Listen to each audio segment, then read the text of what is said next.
Bonjour à tous, c'est Helios et aujourd'hui on se retrouve dans une toute nouvelle vidéo sur Dragon Ball Super. Alors aujourd'hui on va parler de l'arc Black Goku et on fait cette fameuse deuxième partie consistant à donner des arguments comme quoi l'anime serait meilleur que le manga. J'en ai relevé plusieurs qui sont plutôt importants, alors on va en parler tout de suite. Allez, c'est parti. Dans la partie favorisant le manga, je disais avoir préféré le développement des protagonistes comme Goku et Vegeta. Pour Zamasu, c'est l'inverse. Même s'il reste un très bon antagoniste dans la version manga, je le préfère largement dans la version animée. Parce que dans l'anime, on nous montre tout de son développement. On voit ses doutes arriver petit à petit. On le voit à chaque épisode sombrer de plus en plus vers le mal. Jusqu'au moment fatidique, la scène du thé. Souvenez-vous, dans la version animée, on nous a fait tout un build-up sur la manière de faire le thé chez les Kaioshin, montrant que plus il est amer, et plus l'âme de son producteur est impure. Et l'histoire nous montrait que, en plus des questionnements incessants que Zamasu avait sur les mortels, il n'arrivait pas à purifier son âme et à produire un thé doux. Toutes ces scènes ont alors pris sens lors de cette fameuse scène où Zamasu bascule pour de bon, appuyé par une mise en scène extraordinaire montrant à la fois le thé devenir totalement transparent, synonyme d'extrêmement amer, ces feuilles blanches qui tombaient des arbres en devenant rouge sang, avant de finir sur le regard assurément sombre de Zamasu.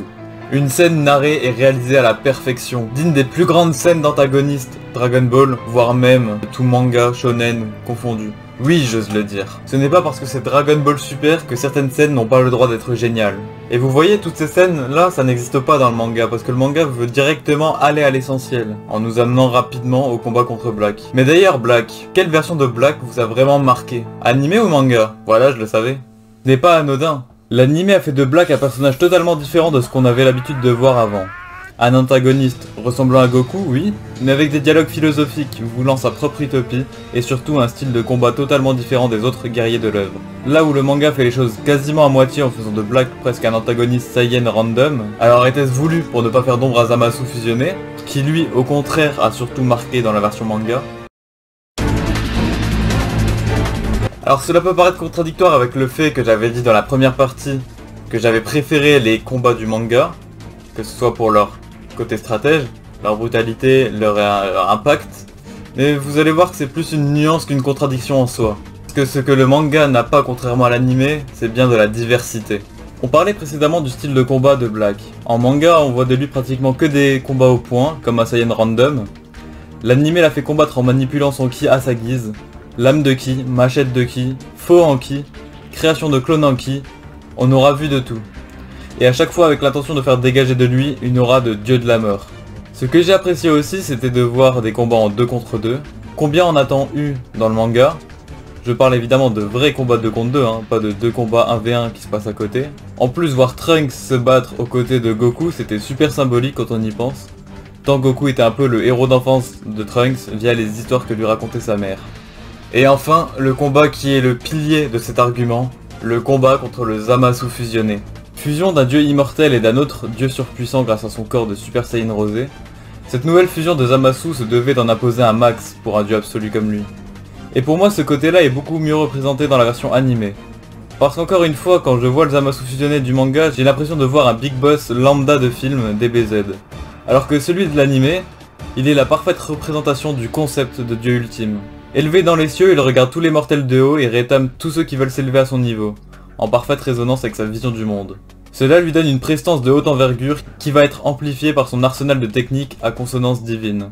Et vous remarquerez que quand Goku arrive à le toucher, c'est le moment où Zamasu va commencer à combattre au sol. C'est à partir de ce moment où Zamasu va devenir instable au point de se rabaisser lui-même en avouant qu'il se met au niveau des mortels car il s'agit d'un sacrifice à faire pour pouvoir purifier ce monde. Comme quoi, avec un excellent scénario, les combats peuvent n'avoir que plus de sens. Là où le manga nous proposait un scénario beaucoup plus simple, mais beaucoup plus cohérent, le scénario de l'anime va beaucoup plus loin et touche tout aussi souvent, voire encore plus souvent, dans la pertinence et dans la profondeur. On a déjà parlé du développement de Zamasu et de la symbolique du combat contre le Zamasu fusionné. On peut parler d'un autre critère qui vient même justifier mon premier argument de la vidéo, le mystère autour de Black Goku. Je trouve que cette course à l'identité a été très bonne. Tout d'abord parce qu'elle a été étalée sur une plus longue période que le manga, qui lui avait révélé l'identité de Black quasiment dès le début. Mais surtout, cela avait permis tout un tas de théories et de débats entre les fans qui ont fait de cet arc un événement. Cela permettait aussi et surtout d'innover dans Dragon Ball, car un arc où Goku part à la recherche de l'identité de son adversaire, c'était encore du jamais vu. Au-delà du côté mystère de l'identité de Black, qui donnait une consistance au récit, vient s'ajouter une thématique et des morales liées à l'espoir. Des thématiques inexistantes dans le manga, puisqu'au moment où Trunks vient chercher Goku et Vegeta, quasiment tous les terriens sont déjà exterminés. Il n'y a pas l'armée de résistance, il n'y a pas les gosses Haru et Maki, il n'y a même déjà plus la Bulma du futur. En parlant de la Bulma du futur, je trouvais que c'était une très bonne chose de la faire mourir comme ils l'ont fait dans l'anime. Ça permettait d'instaurer de bonnes bases à l'arc niveau dramaturgie. Pour revenir au thème de l'espoir, on peut dire qu'il a eu une place très importante au sein de l'arc. Et surtout qu'il a été extrêmement bien développé au long des 20 épisodes qui composent celui-ci. Le climax mettant en valeur ce thème était selon moi une véritable réussite. Avec un peu de pouvoir de l'amitié, oui, mais dans l'idée c'était tellement bien construit avec une symbolique tellement forte que ça passe tout seul. D'ailleurs, reprocher à un shonen de faire du shonen, c'est un peu bizarre, non? Dommage que cette fin magnifique soit un peu gâchée par l'épisode d'après. Même si j'accepte l'idée de la fin dramatique, je reste sur ma position de la première vidéo. Je préférais comment c'était mis en scène dans le manga.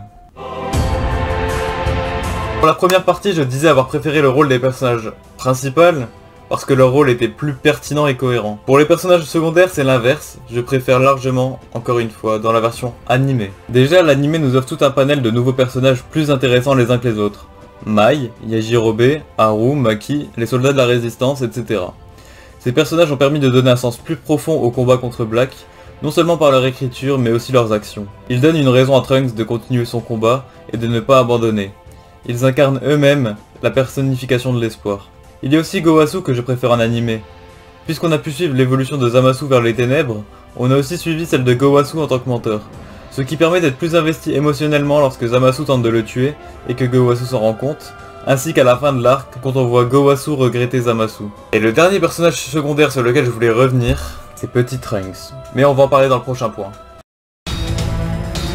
Que ce soit en version animée comme en version manga, on ne peut pas dire que son utilisation fut un échec. Bien au contraire. Dans la version manga, Toyotaro lui donne un rôle semblable à celui qu'il avait durant l'arc Cell, un rôle à la frontière entre principal et secondaire. Il a son importance dans le récit car il amène beaucoup de choses avec lui, mais il n'est pas hyper impliqué pour résoudre ces problématiques. Mais dans la version animée, il est un véritable personnage principal directement impliqué dans la résolution des problèmes. Il est mis en avant autant, voire plus que Goku et Vegeta.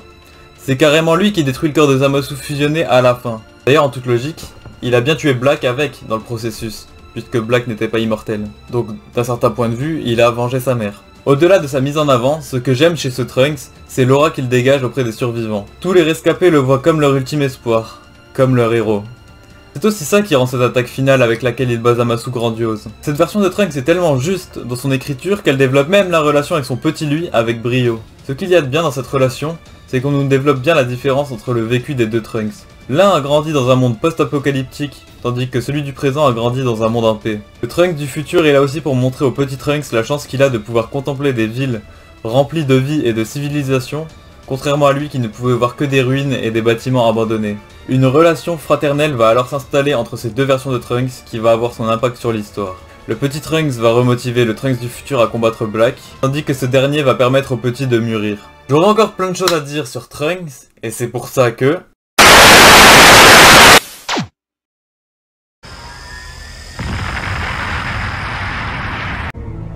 俺は確かに未来から来た。だけどその未来は君がやがて成長して迎える未来とは違う。時間の流れは一つじゃない。確かに君と俺はトランクスだが、君と俺が歩む歴史は全然違うものなんだ。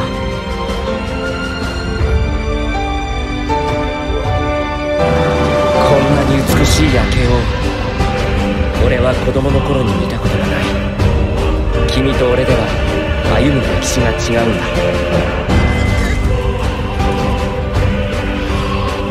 俺が生きてきた世界と君が生きていく世界、似てるけど少しずつ違う別々の世界なんだ。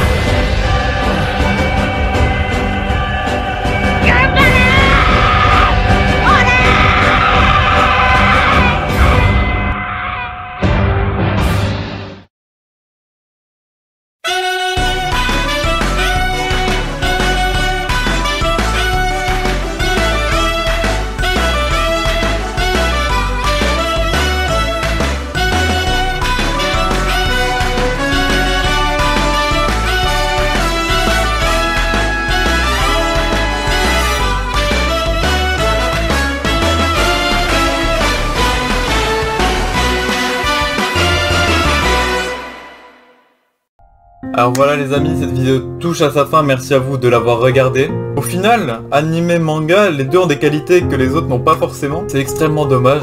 On en parlait une fois avec Linkelek, que vous connaissez peut-être sur Twitter. Si Toyotaro et les équipes scénaristes de la Toei Animation se seraient concertés pour faire un arc ultime, ça aurait très certainement permis de faire un arc grandiose au niveau des arcs Freezer et Cell, que déjà qu'il en est pas loin actuellement, là ça aurait été carrément le cas. Mais malheureusement c'est pas le cas, ils ont fait chacun leur histoire de leur côté. Alors voilà, l'histoire de Toyotaro a ses points forts et ses points faibles. La version de l'anime a ses points forts et ses points faibles. Si je devais en choisir qu'une seule, je sais pas, parce que Toyotaro, le mérite de son histoire, c'est que même si elle est plus simple, elle reste cohérente tout le long. Puisque forcément, comme c'est le seul scénariste avec Toriyama sur l'histoire, l'histoire va être plus homogène, plus cohérente. Alors que dans la version animée, c'est un peu les montagnes russes. C'est-à-dire que des fois, tu vas avoir des scénaristes qui sont excellents, et le scénario se met vraiment là. Alors que des fois, le scénariste, il va être claqué, et niveau scénario, c'est là, proche du zéro. Donc voilà, je dirais qu'a priori, si on prenait les deux versions à leur prime, placerait devant quand même l'animé. Mais sur l'arc, dans sa globalité, pour sa constance, son homogénéité, j'arrive pas à prononcer ce mot, et sa cohérence, je choisirais sûrement le manga. C'est un choix qui me divise fortement, et mon avis change très régulièrement. Des fois je préfère l'animé, des fois je préfère le manga. Pour moi c'était un match nul. Sur ce, vous l'avez vu au petit teaser que je vous ai lâché, un nouveau concept va arriver sur la chaîne. J'espère vous y voir nombreux, parce que ça va être vraiment intéressant. En tout cas, j'espère vous le rendre de manière intéressante. Sur ce, je vous quitte. Il ne me reste plus qu'à vous souhaiter une bonne journée, une bonne semaine, et à vous dire au revoir.